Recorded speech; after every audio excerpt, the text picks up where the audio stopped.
안녕하세요, 이건영입니다. 취업 시즌 나는 어디로 가야 하나 2편을 좀 강의하도록 하겠습니다.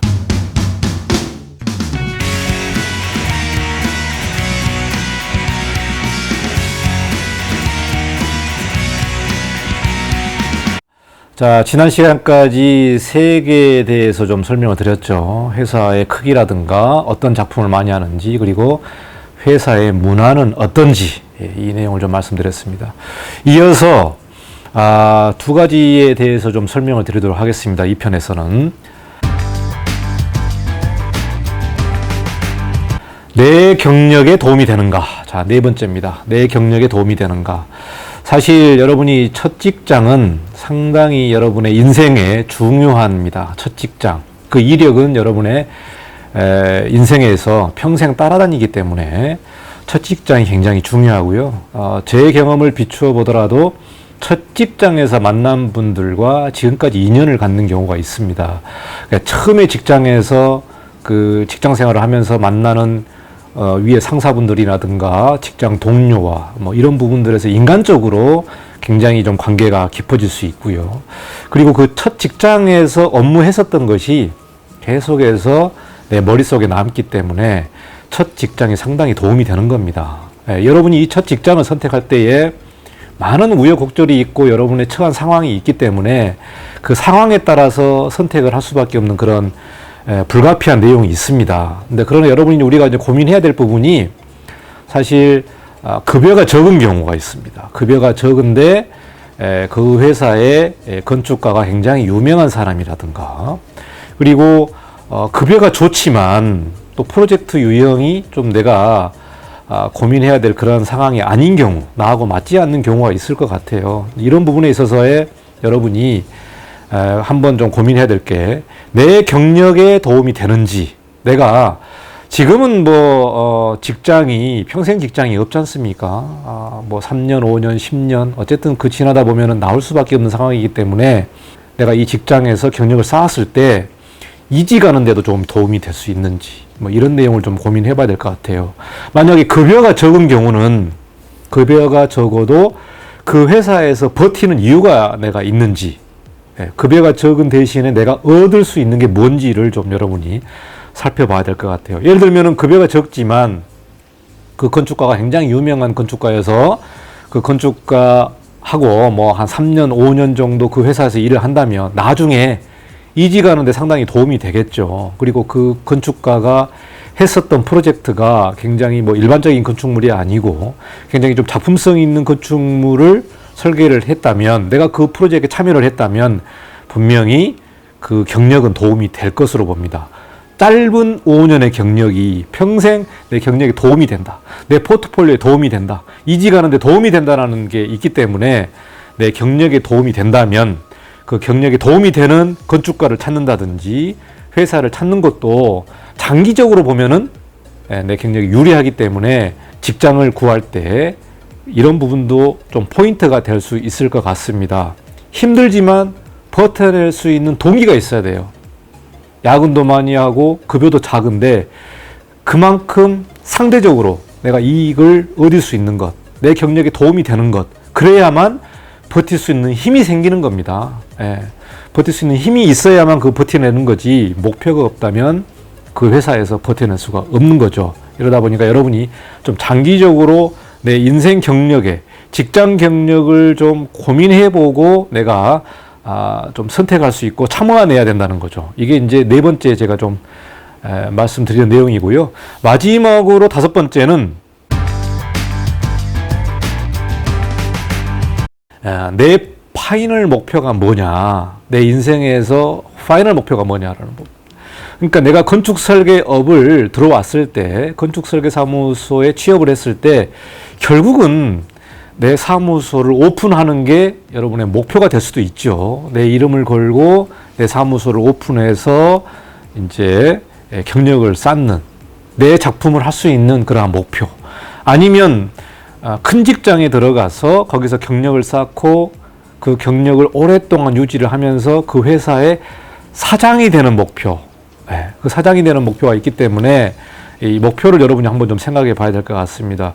이게 사실 여러분이 취업을 할 때의 인생의 목표를 딱 정해서 가시는 분도 있겠죠. 그렇지만 인생이라는 것이 경력을 쌓으면서 내 인생의 진로가 끊임없이 변하게 되는 것이 우리의 삶인 것 같아요. 그러다 보니까 그 상황에 맞춰서 여러분이 진로를 계속해서 수정 변경을 해야 되는 거죠. 그래서 현재 상황에서 내 인생의 길찾기를 수정을 해야 된다라는 부분이 있어요. 그러니까 어떤 분들은 대형 사무소에서 경력을 한 5년 정도 쌓으면서 그때 만났던 친구들, 직장 동료들하고 나와서 큰 규모를 만드는 그런 분도 계셨습니다. 이러다 보니까 뭐 그 정도 되려면은 그 큰 사무소에서 한 10년 정도 경력을 쌓고 정말 나하고 호흡이 잘 맞는 사람을 3명이 이렇게 뭉쳐서 그 정도의 프로젝트를 수주를 해가지고 큰 사무소로 스타트 하시는 분들이 있고요.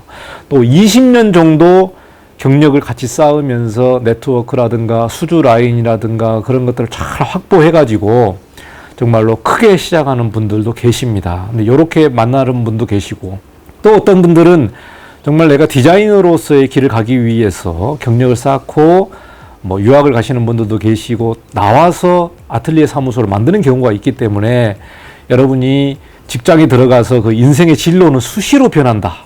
그렇지만 여러분이 취업을 할 때에 내가 정말 내 사무소에 확고한 목표가 있다면 여러분이 그것도 한번 좀 생각해 봐야 될 것 같아요. 그래서 내 파이널 목표하고 도움이 되는 직장을 찾아가야 된다라는 부분이 될 것 같습니다. 자, 그리고 한 가지 뭐 더 조언을 드리면, 직장에 들어가서는 어지간하면 한 3년 정도는 좀 근무를 하는 것이 좋지 않겠나. 너무 잦은 이직은 좀 직장 경력에, 인생 경력에, 또 내 이력에 그렇게 큰 도움이 안 되기 때문에 3년 정도는 내가 좀 근무할 수 있는 그런 회사. 예를 들면 들어갔는데 정말 아니다. 그러면은 3개월 안에 빨리 결정해서 나와버려야 되는 겁니다. 만약에 들어갔는데 3개월 동안 급여가 밀렸다. 그러면 바로 그만두는 것이 좋습니다. 급여가 3개월 밀리면은요, 그거는 그 회사는 뭐 소장은 열심히 하고 사람은 착할 수 있지만, 사람이 착하고 능력이 될 수 있지만 3개월 급여가 밀렸다면은 그거는 회사의 상황은 굉장히 안 좋다. 경영 능력에 굉장히 의심이 가기 때문에 바로 그만두는 것이 저는 좋다고 봅니다. 그래서 예를 들면은 뭐 3개월 안에 결정해서 바로 그만두는 것이, 그 이력은 여러분의 이력서에서 빼버려야 됩니다. 3개월에 근무한 내력은 빼버려야 돼요. 그게 오히려 여러분 이력에 도움이 되는 거기 때문에, 뭐 사실 직장에 들어가서 한번 직접 부딪혀 보면서 결정해야 될 내용입니다만은, 이 내용이 여러분의 인생 포트폴리오를 좀 잘 짜보시고 내 인생에 도움이 되는지 안 되는지 이거를 좀 살펴봐야 될 것 같아요. 그래서 첫 직장이 굉장히 중요하다. 첫 직장이 인생의 이력에서 계속해서 따라다니기 때문에, 그리고 첫 직장에서 만난 사람들과의 인연이 계속 이어지기 때문에 다음 직장에 옮기더라도 그 첫 직장과 인연이 된 사람을 또 만날 수가 있어요. 부를 수도 있고, 또 한 팀이 그대로 다른 직장으로 갈 수도 있기 때문에요. 첫 직장에서 만나는 분들이 굉장히 중요하다. 사실 직장 생활이 힘든 것은 프로젝트가 힘든 게 아니고 사람하고 부딪히는 일입니다. 사람하고 부딪히는 일이기 때문에 제일 중요한 부분이 그 직장에서 만나는 상사, 그 직장에서 만나는 소장, 그 직장에서 만나는 건축가, 대표, 이 부분하고 상당히 중요하기 때문에요. 첫 단추부터 잘 꿰야 된다. 제가 이렇게 조언을 하더라도요, 결국은 선택은 여러분이 하는 것이고요. 그 선택에 대한 외로운 선택, 고독한 결정은 여러분이 선택을 해야 되고, 그 선택은 여러분이 100% 책임을 내가 지겠다라고는 마음을 가지셔야 돼요. 부모님이 얘기를 하고 교수님이 얘기를 하고 학교 동료가 얘기를 하더라도요, 여러분의 최종적인 결정의 판단은 여러분 스스로 100% 내가 결정을 하는 것입니다. 외부 사람에서 얘기하는 거는 조언일 뿐이고요. 여러분이 직접 결정을 해야만 후회가 없는 거예요. 그리고 직접 결정한 거에 대해서 200% 책임을 지셔야 됩니다. 책임을. 절대 남 탓하시면 안 됩니다. 남 탓하시는 분들은 어떻게 보면 비굴하신 분이에요. 절대 남 탓하시면 안 돼요. 거기에 대한 결정은 여러분이 200% 지는 겁니다. 부모님 탓하지 마시고 스스로 이 결정을 내렸기 때문에 그 결정에 대해서 여러분이 200% 책임을 지셔야만 선택의 여지가 없다. 내가 이 길을 가야 되겠다. 그에 대해서 후회가 없는 겁니다. 남 탓하시는 분들은 취업해도 내가 이거를 뭐 하기 싫었는데 아빠가 하라고 그랬다, 엄마가 하라고 그랬다, 뭐 직장 동료가 하라고 그랬다, 뭐 이런 소리는 하시면 안 되는 거예요. 예, 그래서 그분들은 상당히 비굴한 겁니다. 그래서 직장 선택을 할 때 정말 꼼꼼하게 선택을 하시고 여러분의 선택은 200% 여러분이 온전히 가져가는 마음으로 선택을 하셔야 된다. 그걸 제가 꼭 말씀드리고 싶습니다. 이거에 따라서 직장 생활의 활동이 달라진다는 거예요. 그러다 보니까 누가 조언을 하더라도 여러분이 스스로 책임을 져야 된다. 이거는 제가 꼭 말씀을 드리고 싶습니다. 자, 여기까지 좀 말씀드렸고 여러분이 인생의 시행착오는 끊임없이 이루어지는 겁니다. 3개월 후에 그만두고 5개월 후에 그만두고 1년 후에 그만두는 것들, 이런 부분들은 시행착오를 가는 것, 여러분이 여러분의 딱 맞는 자리를 가져가는 과정으로 보셔야 되기 때문에 그 과정에 실패 없이 빨리 찾아가는 것이 인생을 시작하는 게 좋다, 이렇게 보시게 되겠습니다. 다음에도 좀 말씀을 좀 드리고요. 여기까지 제가 좀 조언을 드렸습니다. 잘 직장 찾으셔가지고 인생 스타트 잘 하시기 바라겠고요. 열심히, 정말 열심히 하시기 바라겠습니다. 감사합니다. 이관용이었습니다.